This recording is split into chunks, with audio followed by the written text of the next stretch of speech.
درود و سلام به تک تک شما عزیزان، هر کجای این کره خاکی که هستین، چه در ایران هستین چه در خارج از ایران هستین. خیلی خوشحالم که بار دیگه این فرصت رو به دست آوردم که میهمان خونه های شما باشم.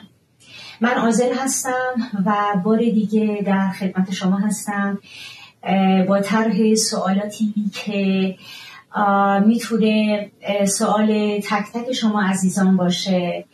مهمان برنامه‌مون باز آقای دکتر الیاس هستن که من تا دقایقی بعد ایشون رو دعوت میکنم که بیان و بشینن در جایگاه مهمان.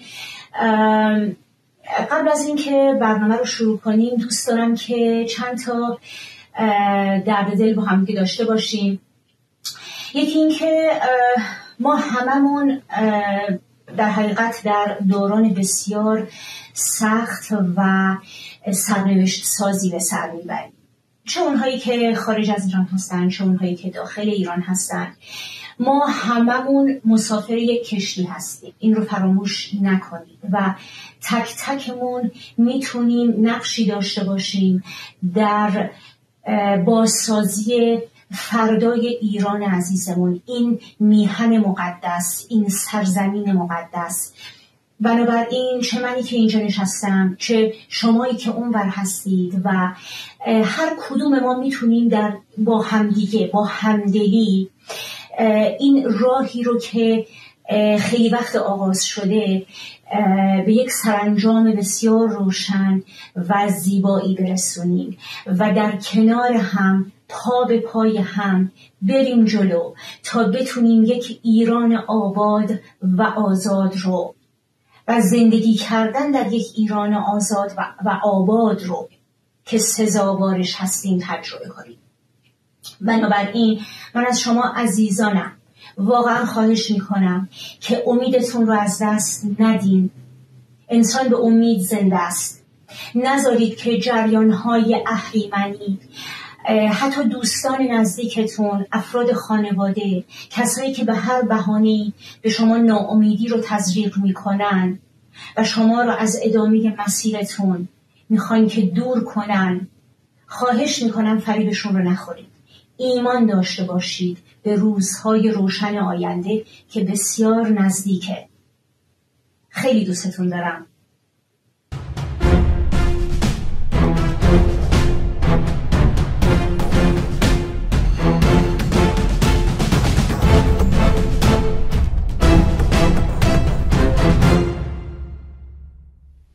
اسم این برنامه گردونه مهر هست و صحبت‌های در حقیقت خودمونی با آذل.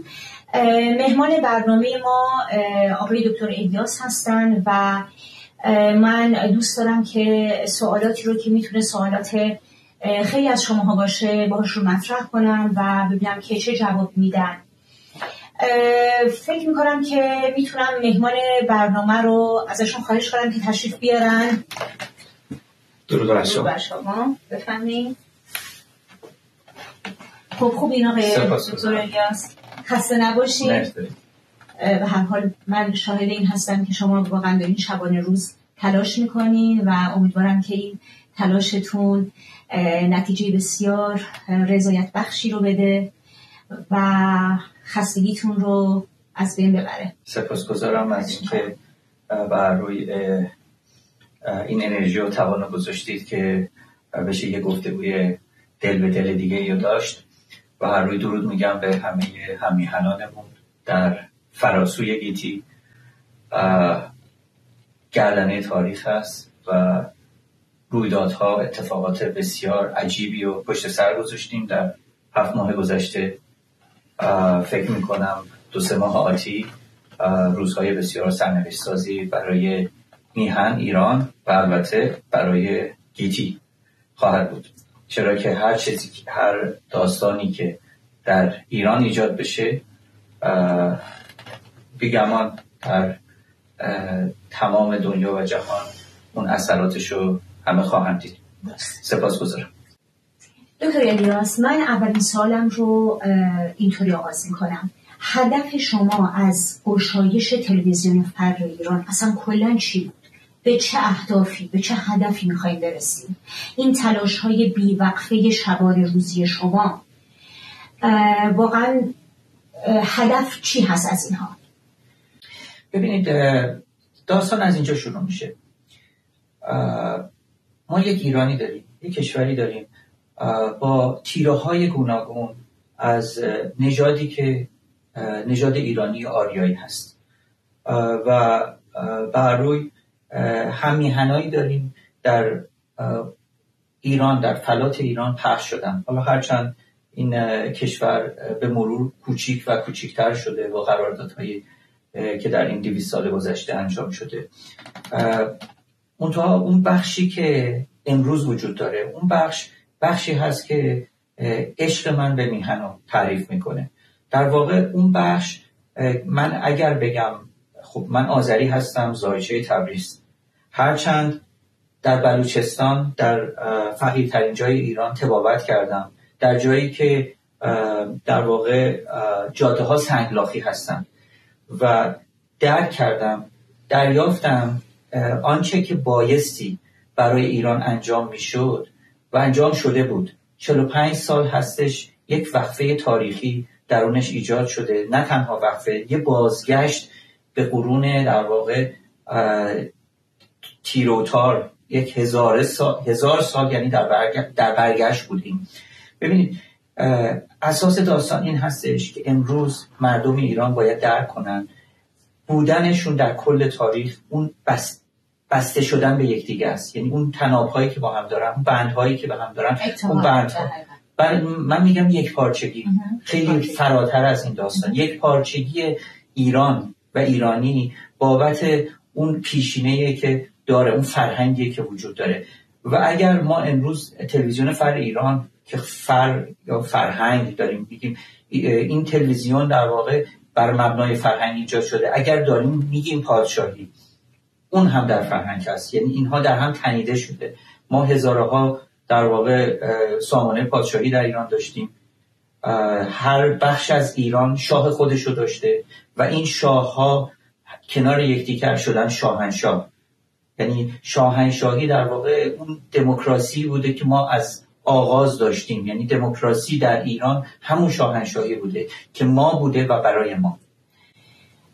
بله آقای دکتر الیاس، میخوام، چون به هر حال وقت برنامه ما خیلی زیاد نیست و محدوده، من میخوام که در یک جمله بگید هدف از داشتن این تلویزیون فر ایران چی هستش؟ در یک جمله لطفاً. ببین، در یک جمله، البته خب برنامه‌ای بوده که چند مدت پخش شده، بیشتر اون بینشه بوده. فکر میکنم با ریتمی که در این تلویزیون ایجاد شد، یک بینشی فراگیر به مردم ایران داده شد که ما برگشتش رو دیدیم. سوال دوم من در رابطه با پادشاهی، به خصوص که الان در حقیقت با هر کس که صحبت میکنیم، چه داخل ایران چه خارج از ایران، اکثریت قریب به اتفاق مردم طرفدار بازگشت سیستم پادشاهی به ایران هستند و میگن این بهترین گزینه هست برای ایران آینده. نظر شما در این مورد چیه و چرا مردم این فکر رو میکنن؟ ببین، پرسش بسیار جالبیه. ما میگیم شاهنامه، میگیم حتی شاهچراغ، یعنی اون قسمتی که تقدس هم خوابیده یه شاه در واقع کنارش گذاشتن. ببین، داستان این هست که شاه یه مبنای فرهنگی درون ایران هست. زمانی که از ایران صحبت میکنیم، در واقع ما داریم از سیستم پادشاهی صحبت میکنیم و زمانی که از شاهنشاهی صحبت میکنیم، در واقع داریم از دموکراسی گفتگو میکنیم.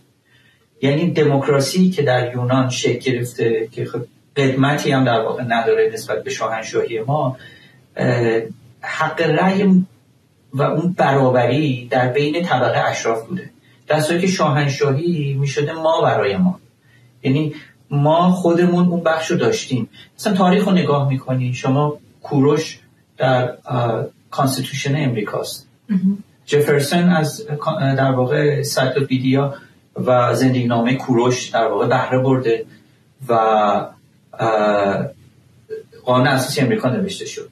حتی قانون اساسی نگاه میکنید این رئیس جمهور قرار بوده مادام العمر باشه، بعد نقش 16 سال شد، بعد 8 سال، بعد 2 تا 4 سال و دیوان عدالتی که دارن در واقع همون حکم در واقع پادشاهی رو داره، یعنی سیستم پادشاهی ما رو و در واقع سیستم حکمرانی یا فرمان روایی کوروش رو گرفتن به امروز در آوردن برای یک کشور دیگه. هرچند خب ما اینو داشتیم، از گذشته هم داشتیم. ببینید پادشاهی ایران در واقع یک ساختار فرمان روایی. به چه صورت؟ به این صورت که هر منطقی شاه خودشو داشته و در واقع شاه شاهان میشده کوروش، شاه شاهان میشده شاهنشاه آریان. به همین سادگی. ببینید ما اول باید خودمون رو بشناسیم و فکر میکنم این تلویزیون نقشش این بوده که این بخش رو به مردم یادآوری کنه. واقعیتش خب نه من و شما وقت زیادی داریم، نه مردم وقت زیادی دارن. تلویزیون تو ساختارش تو حالتی هست که اگر 1 ساعت 2 ساعت در هفته یا 1 ماه هم نگاه کنی متوجه میشی که چه چیزی رو باید درک کنی، چه چیزی رو در ناخودآگاه قرار بدی و به زمانش برای میهن چه کار انجام بدی و به چه صورت میتونیم میهن رو در واقع باز پس بگیریم و نگاهبانی کنیم یا نگهداری کنیم. البته نگاهبان میهن پادشاه هست که نگاهبان داد هست. بفرمایید. دکتر الیاس، من میدونم که شما به خاطر اینکه حجم وسیعی از اطلاعات و دانش رو در این رابطه دارین، من وقتی از شما سوال میکنم شما خیلی در حقیقت شاخ و برگ میدید. خب من میخوام در یک جمله، من سوالم این بود چرا مردم فکر میکنن که پادشاهی بهترین گزینه هست برای اداره مملکتشون و اینکه برای برگشتن به ایران؟ فکر میکنم پاسخ سرراست میخوام به این در واقع پرسش شما بدم. خب پادشاهی خاندان پهلوی، رضاشاه بزرگ و آریامهر رو همه یا دیدن یا آلبوم عکس خانواده‌شون رو میتونن ببینن. به همین سادگی. پس بنابراین این معنیش این هستش که مردم رزومه میبینن و مردم فکر میکنم الان به اون حد آگاهی رسیدن که بدونن و خودشون در حقیقت این آگاهی رو داشته باشن که کی از همه براشون بهتره، چه کسی بهترین گزینه هستش برای مردم. من فکر میکنم که به این حد از آگاهی مردم رسیده باشن. بله خب بعد از تمام این بلاهایی که به سرشون اومده، تمام این اتفاقاتی که افتاده، دیگه الان مردم ما میدونن که بهترین گزینه چه کسی هست. بله خب واقعیت اینه که بهترین گزینه پادشاه هست. رضاشاه دوم که سوگند خورده، ما سوگندنامه‌اش البته در تلویزیون نشون دادیم، به در واقع کرات به شمار زیادی نشون دادیم تا مردم بدونن که در واقع ایشون از 20 سالگی تا به امروز در راه میهن دارن اون خویشکاری و مسئولیتی که بهش قسم خوردن و سوگند خوردن دارن انجام میدن و واقعیت صبر بسیار باید پدر پیر فلک را رو که یه همچین داستانی بخواد ایجاد بشه و ما این بخت تاریخی ما هست، بایستی از وجود ایشون استفاده کنیم. ما وقتی از ایران صحبت میکنیم از نگاهبان ایران هم در واقع باید گفتگو کنیم و نگاهبان ایران پادشاه ما هستن. بنابراین ایران برابر رضاشاه دوم میشه که در واقع جایگاه پادشاهی دارن و در واقع نگاهبان اندیشه و منش ایرانی هستن.